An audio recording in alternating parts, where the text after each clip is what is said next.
Kalau saya mengatakan lubang jarum ini ada dua versi. Sebagian anak Tuhan mengatakan, oh di Israel memang ada pintu yang kecil namanya lubang jarum. Jadi kalau unta mau masuk situ bebannya harus dilepas, berangkang masuk situ. Satu mengatakan, apa ada lubang jarum pintu atau enggak. Yang penting Allah berkuasa menjadikan kita masuk ke dalam kerajaan surga.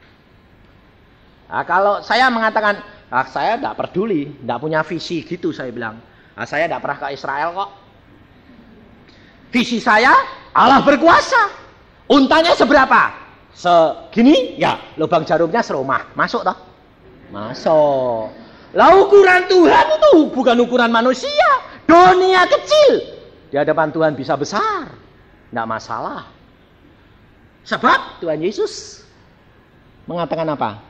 Tidak ada masalah kecil besar, tapi yang penting kalau kamu percaya segala perkara bisa jadi. Lazarus, kenapa saudara tahu di sini orang kaya itu dia mempunyai karunia kekayaan, mempunyai segala, dan di sini jelas Tuhan Yesus memberikan perumpamaan ini. Lazarus berbaring dengan penuh borok di depan pintu orang kaya. Nah, Tuhan tidak berbicara pada orang yang miskin, orang yang sakit, orang yang penuh minta-minta itu di pinggir jalan. Tidak. Tuhan berbicara di depan pintu orang kaya. Apa maksud Tuhan? Tuhan memperingatkan orang-orang kaya. Apabila engkau tahu di depan hatimu, di depan matamu, orang yang menderita, yang selalu duduk di depan pintumu, engkau pesta-pesta, dia hanya menantikan remah-remah yang jatuh. Tapi engkau tidak tergerak, engkau akan dituntut. Engkau akan dituntut. Karena dengan perbuatan-perbuatanmu dan tingkah lakumu, engkau akan dihakimi. Maka dari itu kita diingatkan Tuhan pada hari ini. Jangan merasa kalau hasil karya keberhasilan dalam usaha maupun dalam sekolah itu merasa bahwa itu karena karyaku. Itu anugerah. Itu diberikan supaya kamu menyatakan diri sebagai umat Allah yang penuh berkasihan. Kasihilah sesamamu manusia seperti dirimu sendiri. Berarti Allah memberikan karunia kepada kita dari bidang horizontal untuk sesama manusia. Dan kalau saudara tidak melakukan, engkau akan dituntut seperti orang kaya ini. Lalu dalam bidang yang lain, kenapa Tuhan? Lazarus orang yang kenal Tuhan. Kenapa hidupnya miskin begitu? Pak Agung tadi bersaksi, kalau percaya mengikut Tuhan, Tuhan akan angkat tinggi-tinggi. Benar enggak? Kenapa Lazarus sampai mati tetap boroen?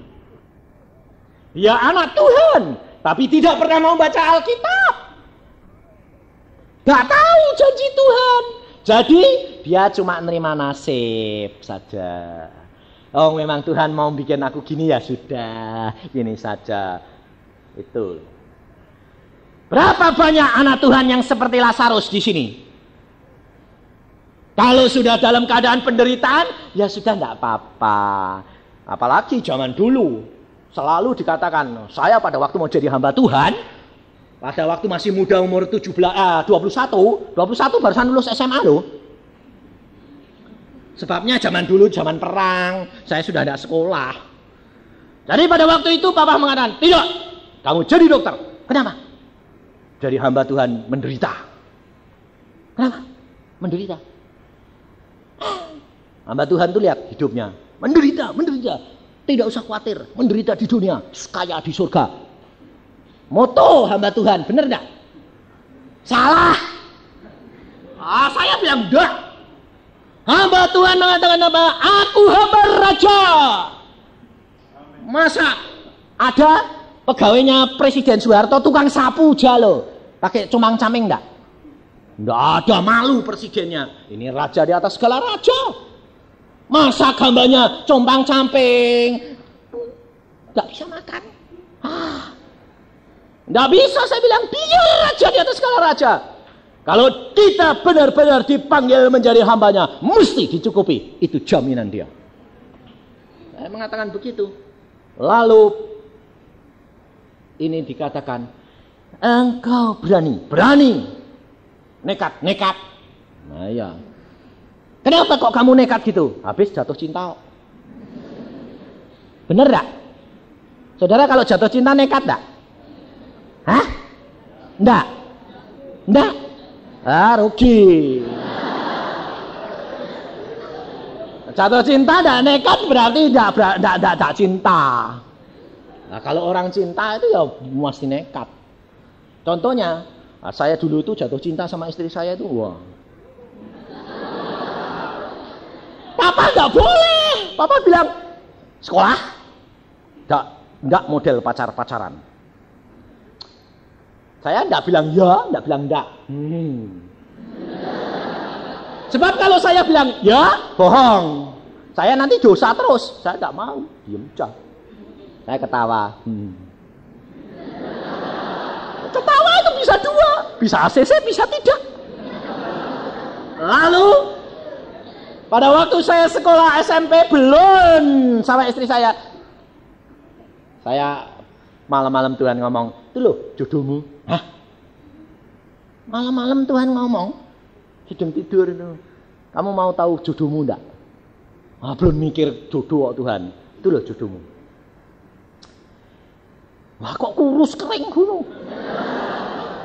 Lalu zaman dulu tuh pakai horsetail. Horsetail tahu toh? Buntut kuda. Kurus. Jalannya jendit. Kalau bilang, lu Tuhan kasih jodoh kok kurus kering kecil gitu. Lah bayangin saudara, istri saya itu tingginya 156, berat badannya pada waktu itu loh 37. Pantas tak?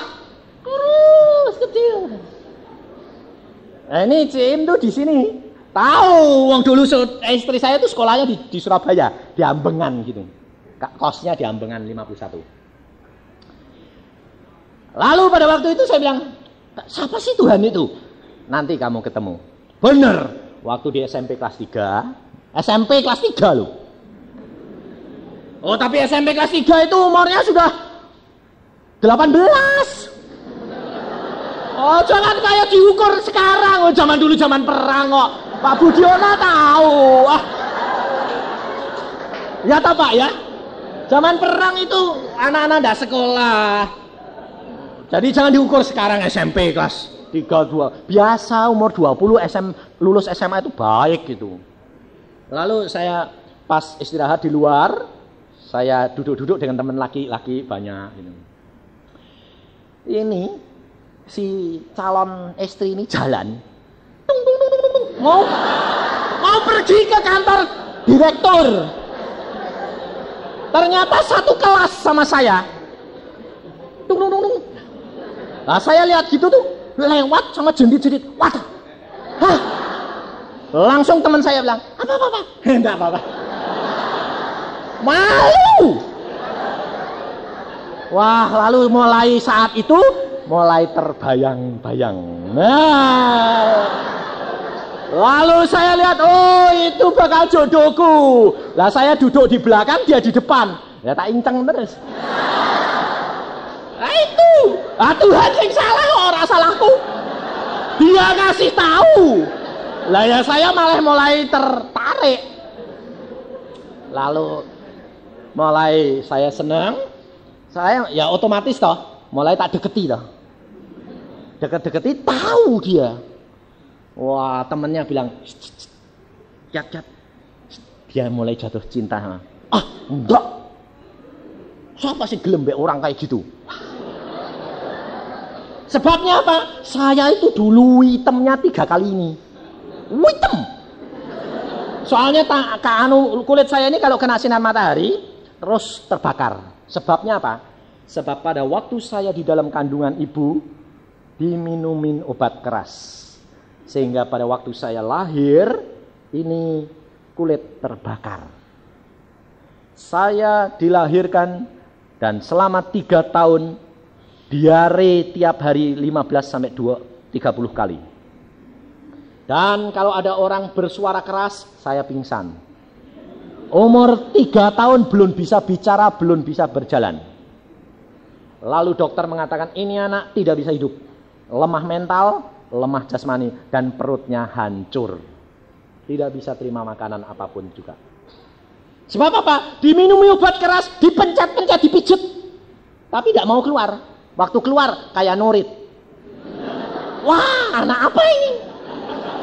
Lalu habis itu ibu saya ngandung lagi, tidak mau ngurusi saya, bingung. Lalu tiba ngurusin yang mau mati, ngurusin yang hidup saja, adikku toh. Nah, saya lalu diambilkan pembantu, hidup dengan pembantu. Bayangin, saudara. Sehingga kalau kena sinar matahari hitam, tungteng. Jadi si Kiat ini, calon pacar saya ini bilang apa? Kalau dia mau sama saya, dikelantang sih. Tahu dikelantang enggak? Kelantang itu baju ini loh, dikasih sabun terus dijemur. Terus nanti dicuci lagi, sabuni, jemur lagi gitu. Nanti jadi putih. Nah, waktu dengar gitu hati saya sakit, saya bilang Tuhan ngasih jodoh kok belum sudah nyakiti hati. Tapi saudara, bagaimana Tuhan itu luar biasanya. Tuhan bilang apa? Kamu tuh namanya belum Yusa pada waktu itu. Jangan berpikir negatif. Jangan punya visi yang hanya di depanmu sekarang. Harus punya visi yang jauh, iman dan harapan. Lah terus bagaimana dia ngina? Enggak apa-apa. Lah terus piye pikirannya supaya ini lo seneng? Tuhan bilang, kamu ini kok lucu. Dia kan putih toh? Iya. Lah kamu yang hitam toh? Iya. Lah kopi susu sedap. Pikir gitu. Oh iya ya. Ya, benar saya bilang. Dan hati saya tuh senyum luar biasa. Kalau dia ngomong perlu dikelantang, kopi susu sedap. Lalu iman saya mengatakan mesti kamu jadi jodohku. Nah, lalu bagaimana saya berdoa, Tuhan? Caranya bagaimana bisa deketi dia? Wong dideketi dia tidak mau. Sudah asal saya deket-deket. Lalu Tuhan memberikan hikmat. Wah, hikmatnya luar biasa. Jangan khawatir, kamu kan ketua kelas. Iya. Kamu kan termasuk anak yang pandai. Iya. Kumpulkan anak yang pandai. Berapa? 5 orang. Sekarang memang 5 orang ini jadi dokter 2, jadi insinyur 2, dan saya 1 jadi dokter gigi. Lalu ini dikumpulkan. Kumpul. Sekarang bagi 5 kelompok. Diadakan study talk untuk menyiapkan ujian. Nah terus ya otomatis toh dia masukin kelompokmu.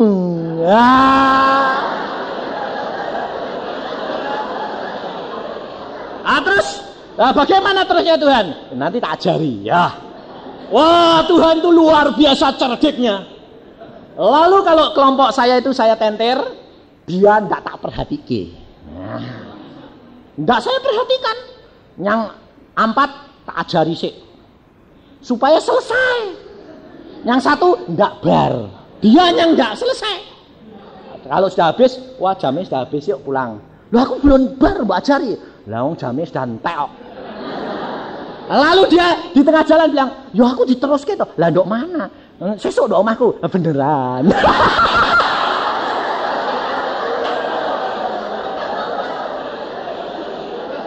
Cara yang bijaksana, hikmat yang dari Tuhan itu luar biasa. Nggak pernah mikir saya sampai ke situ. Dan akhirnya saking kulino diajari terus sampai SMA kelas 1. Akhirnya jatuh cinta. Nah, tapi saya tidak pernah ngomong kalau saya jatuh cinta sama dia. Tapi saya bilang, kamu sekarang mau ke SGKP Surabaya? Oke, bagaimana? Nanti tak tinggali alamat. Sudah tahu saya. Ya, sip. Kalau dia orang perempuan sudah bilang, nanti tak tinggali alamat. Tak usah khawatir. Wah, sip. Lalu bilang, aku minta fotomu. Wah, beres. Nah, beres. Lalu ini yang kumpul. Nah, dia tahu foto saya tuh dipajang di kamarnya. Wah. Setiap minggu tulis surat 2 kali. Crash. Selasa, Kamis tulis surat. Suratnya di tengah jalan. Itu namanya orang jatuh cinta. Lah kamu ini jatuh cinta sama Tuhan Yesus enggak? Hah? Ya, baca riwayat Tuhan Yesus enggak? Orang yang jatuh cinta selalu nulis perkara siapa? Perkara dirinya sendiri atau perkara orang lain? Perkara dirinya sendiri. Yesus jatuh cinta kepada kita menulis perkara dirinya sendiri. Dan engkau calon-calon pengantin perempuan ini, engkau pacar Tuhan Yesus, tapi engkau tidak pernah baca suratnya. Bagaimana kalau Tuhan nanti datang mengatakan, engkau calon pengantinku, sudahkah engkau baca suratku, pesan-pesanku? Apa jawab saudara? Saudara bisa mengatakan, belum sempat Tuhan, waktunya sudah sangat singkat, terlambat. Engkau aku tinggal dan engkau akan menderita sengsara. Saudara harus perhatikan, ini firman daripada Tuhan. Lazarus menderita disebabkan karena dia tidak tahu firman daripada Allah. Dia tidak tahu janji daripada Allah. Dia tidak mengerti bahwa Allah menyediakan segala-galanya bagi anak-anaknya yang percaya kepadanya. Tapi dia tidak menikmati. Kenapa Tuhan biarkan? Karena Tuhan itu adil. Yesus berkata, minta maka akan diberi. Kalau engkau tidak minta, diberi tidak. Kalau saudara tidak minta, tidak berdoa, tidak minta kepada Yesus, engkau dapat atau tidak? Tidak. Sebab Yesus terbentur kepada keadilan karena setan selalu menuduh. Tuhan, anakmu tidak minta, kenapa engkau beri? Dan Tuhan tidak bisa karena dia adil.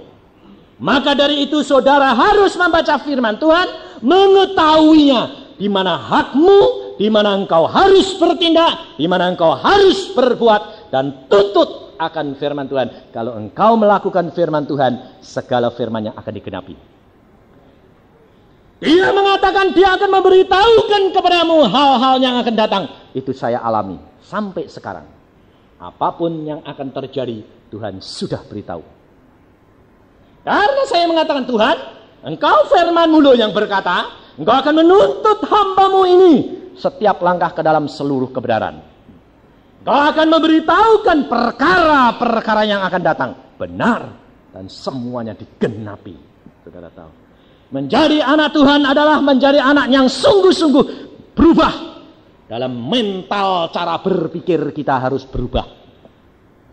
Saudara jangan berpikir lagi secara manusiawi, tapi berpikir secara Alkitab. Berpikir mempunyai visi daripada Allah, mempunyai pengharapan dan iman. Dan jangan berpikir dalam masa sedang diproses. Banyak anak Tuhan memikirkan hanya pada masa sedang diproses. Tetapi tidak memikirkan apa yang akan terjadi. Sehingga proses itu menjadi lama. Seperti bangsa Israel dari Mesir ke tanah Kanaan. Mengapa lama? Karena selalu terbentur dengan mata jasmani sedang diproses. Tidak ada makanan sudah bingung. Tidak ada air sudah bingung. Padahal Allah mengatakan, aku memimpin engkau. Aku tidak akan biarkan kamu piatu. Dan kalau kita sedang diproses, saudara, semuanya tidak ada yang enak. Pak Agung sendiri mengatakan, sedang diproses. Menjadi orang laki-laki suruh belanja ke pasar. Suruh ngantar sekolah, tapi dia tetap ngajar sekolah minggu. Bayangin. Kalau ketemu anak sekolah minggunya, kok beli apa? Beli tewel. Malunya luar biasa dia. Tapi semangatnya tidak menjadi luntur. Karena apa? Visinya mesti akan berakhir. Berpikir positif mesti jadi. Maka pada waktu itu orang itu berkata, Bapak Abraham, kasihanilah aku. Suruhlah Lazarus supaya ia mencelupkan ujung jarinya ke dalam air dan menyejukkan lidahku. Sebab aku sangat kesakitan, saudara tahu. Di alam maut sana sudah ada penderitaan, tapi belum berat. Belum ada tingkatan-tingkatan di dalam alam maut. Dimana kalau engkau terlalu jahat di dalam, kalau tidak begitu jahat di atas, tapi tetap gelap. Pada waktu satu kali orang yang jahat ini bertanya kepada Tuhan, Tuhan, engkau tidak adil. Kenapa aku di sini? Orang-orang lain itu di Firdaus yang penuh terang benderang begitu. Lalu Tuhan mengatakan, kamu mau di tempatku ini? Oke. Kamu hidup di dalam dosa dan di dalam kecemaran. Kamu mau menaik ke surga? Silahkan kalau kamu mau. Orang yang jahat ini naik. Sampai di sana dia mengatakan, oh benar, lebih menderita saya di surga. Karena cahaya itu menyakitkan tubuhku. Dan tidak tahan aku melihat cahaya ini. Betul, aku lebih baik di alam maut. Dan mereka kembali ke alam maut. Saudara tahu. Saudara dan saya akan diberikan sesuai dengan apa yang engkau lakukan di dalam dunia. Kalau engkau benar mengikut Yesus, engkau akan mendapatkan cahaya kemuliaan Yesus. Dan kita tidak akan menderita. Tapi kalau orang berdosa di sana tidak tahan. Maka dari itu kita yang penting adalah apa? Melakukan firman Tuhan. Mempunyai visinya Tuhan. Punya iman, mesti aku akan terselesaikan segala perkara itu. Kalau sekarang sedang menderita, ucapkan syukur karena sedang di dalam proses. Roti yang sedang tepung dengan garam dan gula sedang diulat, sedang dimasukkan dalam oven, panas, sengsara, mendidih. Tapi ucapkan syukur kalau sudah jadi roti, maka akan menjadi berkat bagi sesama manusia. Allah dimuliakan karena hidup di dalam kita. Kalau saudara menjadi pemuda dan pemudi mau hidup dengan Tuhan, dengan sungguh-sungguh, Allahmu akan atur. Naik. Karena ini janji Tuhan di dalam Ulangan pasal 28.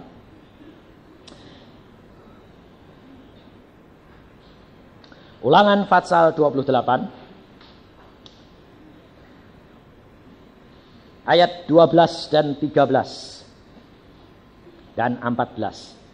Tuhan akan membuka bagimu perbendaharaannya yang melimpah, yakni langit untuk memberi hujan bagi tanahmu pada masanya dan memberkati segala pekerjaanmu, sehingga engkau memberi pinjaman kepada banyak bangsa, tetapi engkau sendiri tidak meminta pinjaman. Tuhan akan mengangkat engkau menjadi kepala dan bukan menjadi ekor. Engkau akan tetap naik dan bukan turun apabila engkau mendengarkan perintah Tuhan Allahmu yang ku sampaikan pada hari ini kau lakukan dengan setia.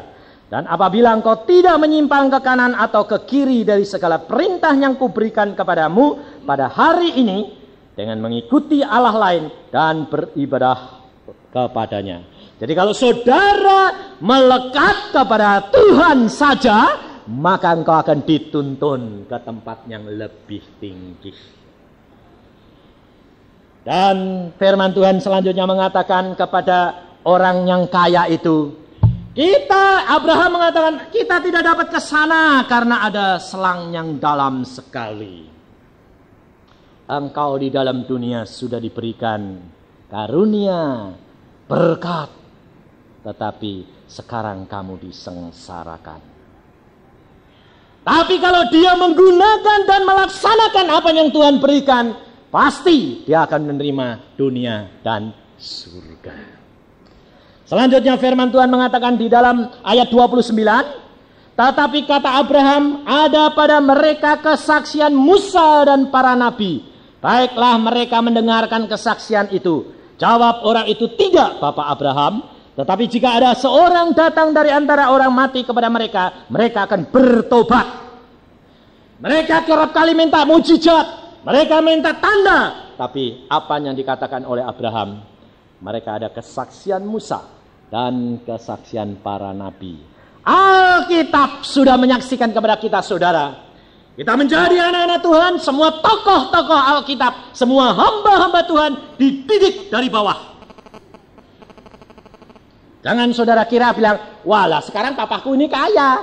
Lah kalau gitu nanti saudara bakal bagaimana? Untuk miskin dulu. Tuhan itu luar biasa. Saya pun dididik oleh Tuhan mulai dari bawah. Kemudian setelah jadi dokter, sudah praktek 14 tahun. Lalu Tuhan mengatakan, sekarang tinggalkan semuanya, ikut aku. Pada waktu pulang dari Irian Barat, saya bawa uang banyak. Sebab di Irian Barat, saya diberkati Tuhan luar biasa. Dokter tapi dagang. Nah Tuhan mengatakan, sebab pada waktu saya pergi ke Irian Barat, gajinya dimakan 5 hari habis. Bayangin, sore tidak boleh praktek. Sebab masih ontea, masih antara perebutan, pepera. Saya mengatakan, Tuhan, kenapa engkau utus aku ke Irian Barat? Makan cuma 5 hari, lalu 25 hari puasa Tuhan. Tuhan mengatakan, nurut, nanti bahagia. Saya pada waktu lulus, saya pulang ke Jepara sama istri saya, dan saya mengatakan, saya mau ke Jakarta lapor. Lalu istri saya bilang, kamu mau ditempatkan di mana? Seluruh Indonesia mau, kecuali Irian Barat tidak mau. Nah, saya batasi, karena apa? Irian Barat belum masuk Indonesia. Masih ribut, masih dor-doran, dan banyak malaria. Jadi saya bilang, enggak, Irian Barat. Ya sudah, saya sampai di sana berdoa, Tuhan, aku mau masuk kantor Direktorat Jenderal ini. Engkau kuasai mulut, pikiran, dan hatiku. Apa yang aku jawab, dalam nama Yesus, itu yang keluar. Saya masuk. Lalu bilang, selamat pagi. Oh, wah, dokter baru ya? Ya. Mau tugas kemana? Kemana saja. Lalu Pak Risalinur mengatakan apa? Saya harap saudara, sudah 3 tahun Irian Barat tidak ada dokternya. Saya minta kesediaan saudara ke Irian Barat di Biak. Siap? Saya bilang, ya. Wah, diselamati langsung. Baru pertama kali dokter mau. Wah, heran, ajaib. Saya lupa. Lalu saya keluar dari kamarnya Direktorat Jenderal, saya bilang, saya tadi kemana ya? Irian Barat, enggak. Balik saya. Maaf Pak, saya tadi bilang kemana?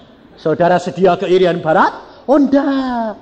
Saya harap apa yang saudara sudah katakan, saudara pegang. Tuhan berbicara di telinga saya. Ya di atas yang ya, tidak di atas yang tidak. Aduh Tuhan, engkau tadi sudah berdoa, apapun yang engkau katakan adalah aku, ya sudah, keluarnya jadi keluntung. Lalu sampai di rumah ditanya istri saya, kamu kemana? Irian Barat. Hah? Loh kamu itu sudah sinting lagi. Enggak tahu wong Tuhan caranya gitu, Tuhan yang suruh toh. Iya, ya sudahlah. Dan saya mengatakan, kamu tinggal dulu ya di sini. Saya tak ke Irian Barat. Mau lihat situasi, banyak malaria. Tapi saya mendarat di sana, dikasih 1 rumah kosong melompong. Tidak ada apa-apanya ini. Tapi Tuhan mengatakan, bersama dengan aku peliharakan engkau. Saudara tahu, luar biasa Allah.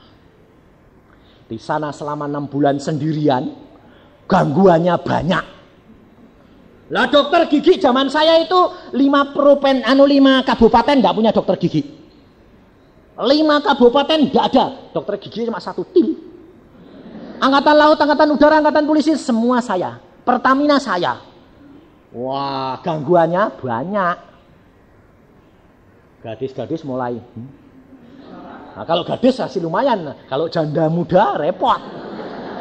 Itu mulai melotot-melotot. Datang ke tempat praktek, giginya enggak sakit, bilang sakit. Saya cari-cari enggak ketemu sakitnya. Saya bilang, loh kenapa kamu datang ke sini tidak sakit? Hehehe. Loh kok hehehe ngapain? Pakaiannya mual gini-gini. Wah hebat-hebat. Orang dari Hong Kong. Saya bilang, waduh Tuhan, ini aku pisah sama istriku. Kalau lihat gini bisa pusing Tuhan. Saya bilang. Lalu Tuhan bilang, jangan takut. Aku beserta dengan engkau. Saudara tahu? Allah kita luar biasa. Kalau saya masuk rumah, 2 malaikat di sebelah saya. Saya bilang, Tuhan siapa di sebelahku ini? Asal aku buka pintu, gelek. 2 set. Saya terasa damai sejahtera. Tuhan mengatakan, engkau aku awali terus. Dan tidak akan berbuat dosa. Lalu kalau jam 12 malam, dibangunkan. Suruh apa? Dengar puji-pujian di surga. Saudara tahu. Kor yang luar biasa. Saya bilang, siapa yang malam-malam kor begini kok indahnya luar biasa. Saya bangun pakai pakaian, saya cari. Mana ada orang yang kor? Ini loh, wah bagus. Tidak ada, semua tidur. Lalu saya kembali, saya sembahyang, Tuhan, yang kor siapa? Kamu mendapat anugerah. Mendengarkan pujian buat Allahmu. Tiap malam kamu harus bangun jam 12 sampai jam 2 malam. Berdoa dan kau akan dinyanyikan, boleh mendengarkan nyanyian malaikat bernyanyi. Saudara tahu.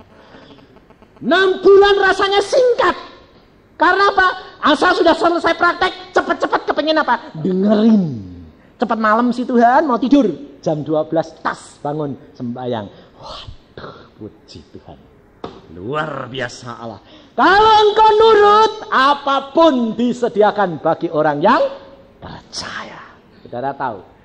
Allah menyiapkan, sedang diproses. Di dalam irian barat tidak enak. 5 hari habis makanan. Saya mengatakan Tuhan, lah kalau habis bagaimana? Aku nanti kirim. Tuhan itu luar biasa. Karena saya tahu sendirian, dokter sendiri, jadi yang seneng banyak toh. Yang ngirimin makanan banyak. Jadi yang sore saya buka, ini dokter makanan, aduh makan lagi. Jadi dari tanggal 1 sampai tanggal 30 tetap makan. Yang jamin siapa? Tidak peduli. Makanannya mau. Orangnya enggak. Lah saya tidak minta. Dikirim sendiri. Ini loh saudara. Proses ini harus dialami tiap-tiap anak Tuhan. Tapi kalau engkau menurut, engkau akan berbahagia. Karena Allah kita itu Allah yang luar biasa. Tergantung sekarang pada saudara. Percaya tidak akan kesaksian ini. Kalau tidak percaya, tanggungan sendiri. Saya kan seorang hamba Tuhan menceritakan apa yang saya alami. Dan saya tidak berani bohong. Karena upah saya apa?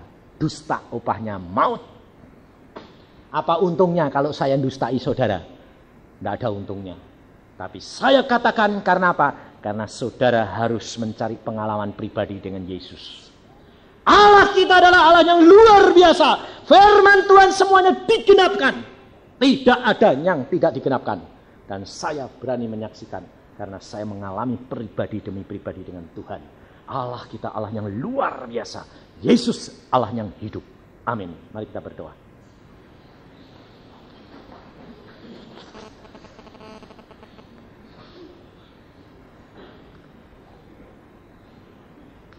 Tuhan, firman-Mu sudah hamba sampaikan hari ini. Masih ada 2 hari yang akan datang, Kau sendiri yang akan memimpin anak-anak-Mu dan hamba-Mu Tuhan. Kau tahu hamba-Mu tidak punya apa-apa Tuhan. Hamba-Mu hanya menyalurkan apa yang Kau kehendaki. Hamba-Mu tidak pernah memikirkan segala perkara ini. Tapi Engkaulah yang berbicara, yang menyuruh hamba bicara. Tuhan, sentuh anak-anak-Mu. Pada saat ini Tuhan, di mana mereka berada. Tuhan, Engkau tahu keadaan anak-Mu saat ini, di mana mereka berada. Tuhan, Engkau sendiri yang berbicara. Yesus, Engkaulah Allahku yang ajaib.